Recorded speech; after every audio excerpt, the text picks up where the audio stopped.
Today we continue last week's project where we open up and clean up this large window area.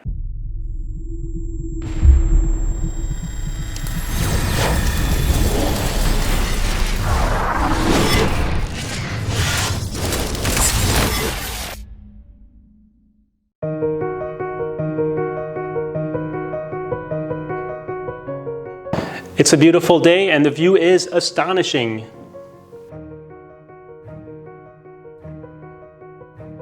So the first thing we want to do is remove this large solar surface panel that I explained in this video.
So let's see what we've got. Currently, there's a thin piece of Mulan wood covering up a broken window and a missing window. And also I have this portable air conditioner that's hooked up directly to the bed. So it's a big mess, it doesn't look good. And from the outside, it looks like a big mess too, because I painted the Mulan wood black on the outside, and with the missing window and the broken window, it looks like a big mess. It looks very post-apocalyptic, which we're all into, but maybe not everybody else does. So I want to be respectful for that. It's been like this for a long time, and I've been waiting for an opportunity to replace these windows and find a way to have air circulate through the large room, especially in the evening when the air is a lot cooler. Remember in school when it was really hot and the teacher would open up a window and a door and this magical cool air would flow through, and we're like, what? How did that happen? Well, guess what? This is a school and I'd like to reproduce that magical effect somehow.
Well, we have beautiful glass windows. What a wonderful thing. Stay tuned for next week where we're going to open these up, let some air circulation in, and even look into some solar-powered air conditioning. What? Stick around.